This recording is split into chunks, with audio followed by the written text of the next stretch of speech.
Terima kasih masih bersama dengan saya dalam program Mutiara Iman Kristen UB TV yang kita cintai. Ya. Yang kedua, bahwa kita harus hidup dalam kasih.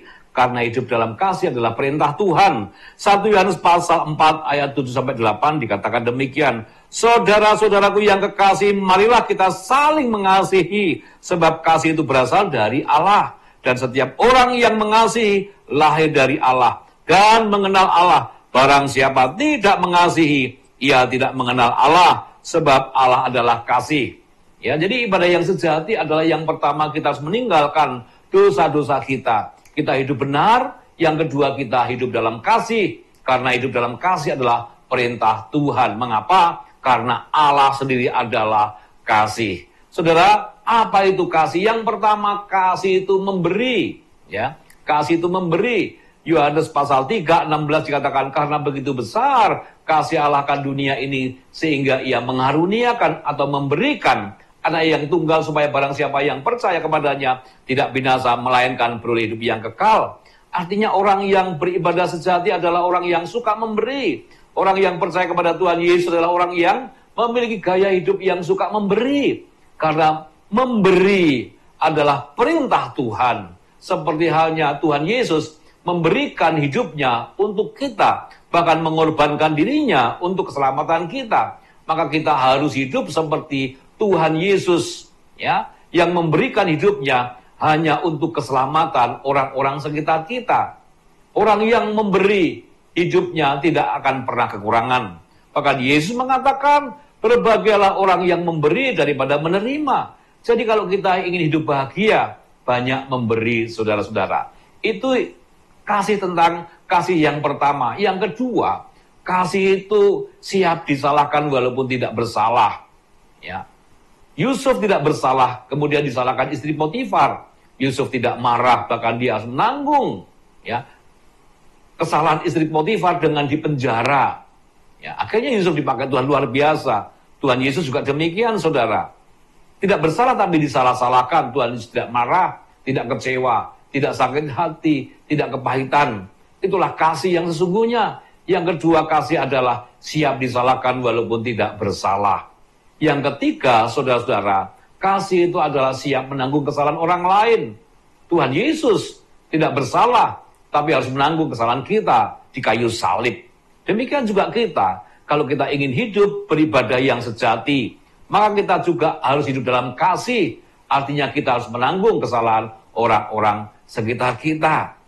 Supaya apa? Supaya mereka yang hidup dalam dosa, kemudian mereka hidup di dalam anugerah Tuhan, hidup dalam kasih karunia Tuhan, dan mereka kemudian hidup dalam kebenaran firman Tuhan, oleh karena perbuatan kita, oleh karena respon kita. Nah, saudara yang dikasihi Tuhan, itulah ibadah yang sejati, ibadah yang murni, mengabdi kepada Allah, hidup taat, setia kepada Tuhan, ya, tanpa memperhitungkan apa yang akan kita dapatkan. Oleh karena itu kita bersyukur kepada Tuhan. Orang yang beribadah yang sejati, yang murni, yang benar, yang tulen adalah mereka tahu bahwa mereka sudah diselamatkan oleh Tuhan Yesus. Dan buah keselamatan adalah perbuatan baik. Bertolong-tolonglah, kunjungilah yatim piatu, kunjungi janda-janda yang dalam kesusahan. Supaya apa? Supaya nama Tuhan dipermuliakan. Bukankah Tuhan Yesus datang ke dunia bukan dilayani tapi untuk melayani? Tuhan Yesus datang ke dunia bukan untuk orang yang benar tapi orang yang berdosa. Oleh karena itu, saudara yang dikasihi Tuhan, mari kita bersama-sama berjuang, berlomba-lomba untuk hidup dalam ibadah yang sejati, semakin murni. Tapi banyak orang bertanya, bagaimana dengan saya, Pak? Semakin saya mendekat kepada Tuhan, beribadah, melayani, tapi faktanya bahwa banyak persoalan, justru semakin banyak ujian dan tantangan. Itu ketika Tuhan izinkan terjadi, maka sesungguhnya Tuhan sedang memurnikan kita. Ya, Tuhan sedang memurnikan iman kita kepadanya. Tuhan sedang membentuk kita.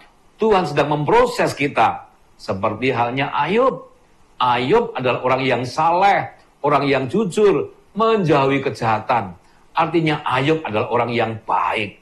Tapi ketika Tuhan izinkan Ayub mengalami satu proses yang tidak menyenangkan, yang berat. Di balik itu semua, Tuhan memulihkan Ayub, bahkan mengembalikan 2 kali lipat apa yang pernah hilang. Oleh karena itu, saudara yang dikasih Tuhan, kalau toh kita sekarang ini mengalami pergumulan, Tuhan sedang mempersiapkan kita berkat-berkat yang begitu besar. Tetap taat, setia, terus beribadah yang sejati, hidup meninggalkan dosa, dan hidup dalam kasih. Kiranya firman Tuhan hari ini memberkati kita semuanya dan membuat kita semakin mengenal Tuhan. Tuhan Yesus memberkati kita semuanya.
Shalom, Bapak, Ibu, dan Saudara yang dikasihi oleh Tuhan. Berjumpa dengan saya kembali dalam program Mutiara Iman Kristen di UBTV yang kita cintai.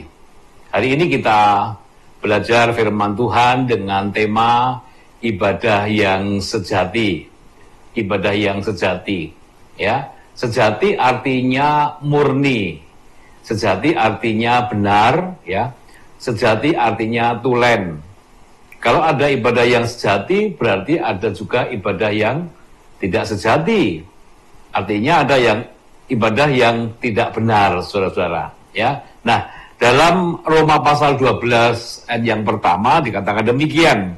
Karena itu, saudara-saudara, demi kemurahan Allah, aku menasihatkan kamu supaya kamu mempersembahkan tubuhmu sebagai persembahan yang hidup, yang kudus dan yang berkenan kepada Allah. Itu adalah ibadahmu yang sejati. Jadi Tuhan melalui Rasul Paulus kepada jemaat di Roma, Tuhan mau kita beribadah dengan benar, ya, beribadah dengan motivasi yang murni, beribadah dengan sungguh-sungguh. Nah, apa itu ibadah yang sejati, ibadah yang murni? Ya, dalam Roma pasal 12 ayat 1 tadi, ya,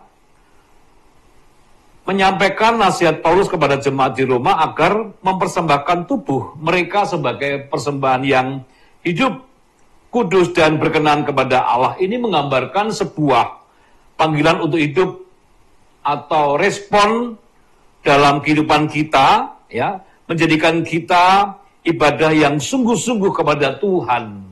Artinya tidak hanya ritual, tidak hanya liturgis, ya, tidak hanya menjadi kebiasaan atau tradisi, tapi ibadah yang sejati adalah sungguh-sungguh setiap kehidupan kita, semuanya hanya untuk Tuhan, untuk kemuliaan nama Tuhan. Nah, ayat ini menekankan bahwa hidup kita harus total kita persembahkan kepada Tuhan. Jadi setiap aspek kehidupan kita dimanapun itu adalah bagian dari ibadah kita, ya, bagian dari respon kita kepada Tuhan, saudara. Nah, artinya bahwa kita adalah orang-orang yang harus mengabdi kepada Tuhan, menghambakan diri, patuh dan taat kepada Tuhan yang kita abdi, juga untuk memuliakan dan melakukan kehendaknya. Nah, ibadah yang sejati adalah ibadah yang murni. Artinya seperti dalam Yakobus pasal 1 ayat 27, ibadah yang murni dan yang tak bercacat di hadapan Allah Bapa kita ialah mengunjungi yatim piatu dan janda-janda dalam kesusahan mereka dan menjaga supaya dirinya sendiri tidak dicemarkan oleh dunia. Artinya saudara yang dikasihi oleh Tuhan, ibadah yang sejati, ibadah yang murni adalah ibadah ketika kita melihat orang-orang yang susah di sekitar kita, ya, anak-anak yatim piatu dan janda-janda dalam kesusahan mereka. Yang Tuhan mau adalah ketika ada orang-orang yang susah di sekitar kita, bagaimana kita kemudian bersikap kepada mereka? Apakah kita peduli? Apakah kita tidak peduli? Yang Tuhan mau adalah kita harus, ya, peduli kepada mereka yang hidup dalam kesusahan. Nah, seperti juga dalam Galatia pasal 6 ayat 2 dan 3 dan 9 sampai 10. Bertolong-tolonglah menanggung bebanmu, demikianlah kamu memenuhi hukum Kristus. Sebab kalau seorang menyangka bahwa ia berarti padahal ia sama sekali tidak berarti, ia menipu dirinya sendiri. Janganlah kita jemu-jemu berbuat baik, karena apabila sudah datang waktunya, kita akan menuai jika kita tidak menjadi lemah. Karena itu, selama masih ada kesempatan bagi kita, marilah kita berbuat baik kepada semua orang, tetapi terutama kepada kawan-kawan kita seiman. Saudara yang dikasihi Tuhan, jadi ibadah yang sejati adalah kepedulian kita kepada sesama kita. Kita harus saling menolong kepada mereka. Kita harus memberikan empati kita kepada mereka. Artinya bahwa kehidupan kita bukan untuk diri kita sendiri, tapi juga untuk orang-orang sekitar kita. Itulah ibadah yang sejati. Bertolong-tolonglah menanggung bebanmu. Itulah perintah Tuhan. Artinya bahwa ketika Tuhan sudah menyelamatkan kita, maka kita harus memberikan diri hidup kita untuk orang-orang sekitar kita. Mengasihi mereka, berempati kepada mereka. Bagaimana kita bisa mengasihi Tuhan yang tidak kelihatan kalau tidak pernah mengasihi kepada sesama yang kelihatan? Oleh karena itu mari kita bersama-sama peduli kepada sesama kita, menolong sama kita. Saudara jangan kemana-mana, ikuti kembali setelah yang berikut ini.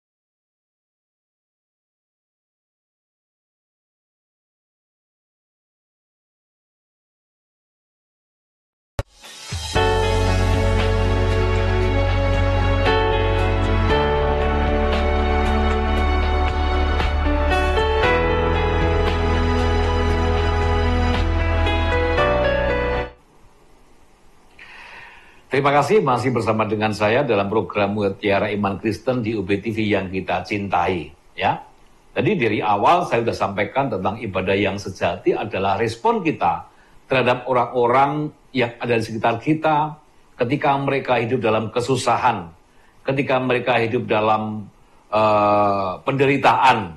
Bagaimana respon kita? Ya, respon kita adalah menolong mereka, peduli kepada mereka, memberikan kepada mereka kekuatan, memberikan kepada mereka apa yang mereka butuhkan. Tidak hanya cukup, ya berdoa saja, yang sabar. Ketika mereka memang membutuhkan makanan, maka kita harus memberikan kepada mereka makanan. Ketika mereka membutuhkan penghiburan, kita harus hadir dalam kehidupan mereka dan memberikan kepada mereka penghiburan ketika mereka susah. Dan ketika mereka mengalami kelemahan, kita juga hadir, memberikan kepada mereka kekuatan, ya. Selain kita juga berdoa untuk mereka. Jadi sangat jelas ibadah yang sejati adalah ketika respon kita terhadap orang-orang sekitar kita membutuhkan pertolongan, membutuhkan bantuan, maka kita harus melakukan apa yang harus kita lakukan. Seperti firman Tuhan, bertolong-tolonglah kunjungi yatim piatu, anak-anak yatim piatu, kunjungi mereka janda-janda dalam kesusahan mereka. Nah, saudara yang dikasihi Tuhan, lalu bagaimana kita bisa hidup beribadah yang sejati, ibadah yang murni, ibadah yang benar? Ibrani pasal 12 ayat yang pertama dikatakan demikian. Karena kita mempunyai banyak saksi bagaikan awan yang mengelilingi kita, marilah kita menanggalkan semua beban dan dosa yang begitu merintangi kita, dan berlomba dengan tekun dalam perlombaan yang diwajibkan bagi kita. Rasul Paulus juga menyampaikan kepada kita bahwa kehidupan kita ini seperti dalam perlombaan, saudara, ya.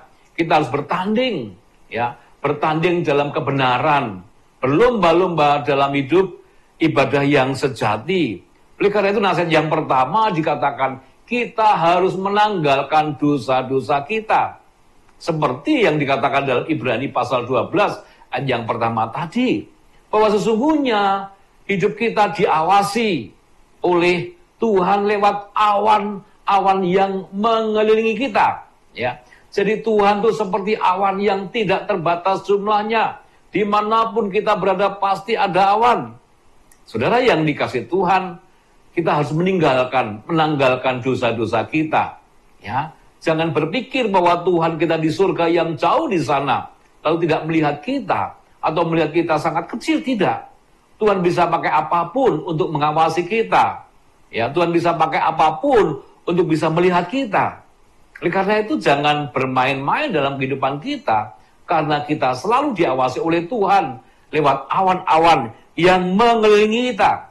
Ya, bagaimana kita bisa menjadi pemenang kalau kita masih melekat yang namanya dosa, kalau kita masih berbuat dosa, kalau kita masih terikat oleh dosa, maka dosa itu harus kita lepaskan supaya apa? Kita menjadi pemenang. Ya. Perlombaan lari maraton, ya, kalau kita masih membawa beban kita, mungkin ya bawa tas, bawa apapun, lalu kita berlomba, pasti kita menjadi orang yang kalah. Bagaimana caranya supaya menjadi pemenang? Lepaskan semuanya itu. Dosa kepahitan, dosa perzinahan, percabulan, dosa penyembahan berhala, dosa bersungut-sungut, dosa-dosa perbuatan jahat, dosa-dosa mencobai Tuhan. Itu kita harus tanggalkan semuanya. Maka kita pasti menjadi pemenang. Itulah orang yang beribadah yang sejati, yang murni, tidak lagi dicemari oleh dosa-dosa, tidak lagi dicemari oleh hal-hal yang menghalangi setiap berkat-berkat dan mujizat Tuhan.